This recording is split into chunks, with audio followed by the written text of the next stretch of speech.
oil recently dropped below $70 a barrel for the first time since 2010, and many Americans are rejoicing.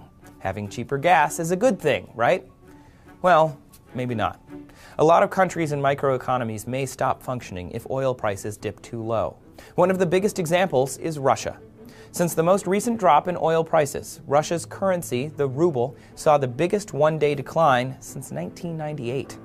This is because oil and natural gas make up about 70% of the country's exports, the second highest in the world, and Russia gets more than half of its budget from oil revenues. This drop ensures more financial hardships and less economic growth in a country already dealing with numerous international sanctions. Some argue that the combination of the economic loss plus the estimated $40 billion Russia is losing from sanctions might put enough pressure on Vladimir Putin to end the conflict with Ukraine. But it's not likely. Putin has been quoted being optimistic about his country's oil problems, citing the upcoming winter, which will bring cold weather and with it a higher demand for oil. But this is strictly speculation, and history may have a way of repeating itself. Many blame the fall of the Soviet Union in the 1980s partially on a decline in oil prices.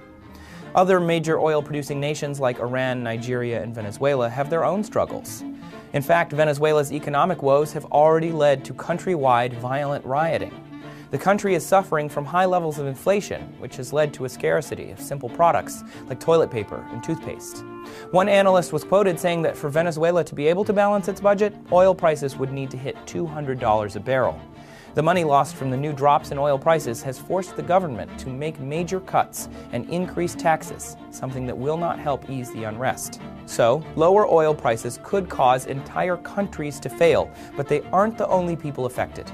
Lower oil prices could also hurt the fracking industry and put thousands of Americans out of work. Fracking is an expensive process, and in order for those companies to make a profit, they have to sell their oil at a high price. If the price dips low enough, they'll have to stop drilling. This would be a major blow to states like North Dakota, Oklahoma, and Texas, where fracking has been likened to a dot-com bubble. To find out more about that, check out our video on the current U.S. oil boom and how much oil the U.S. is actually producing. Historically, we've gotten our oil from traditional drilling, but nowadays almost half of those 8.8 million daily barrels are so-called tight oil that we get from hydrofracking. Thanks for watching TestTube. Please subscribe.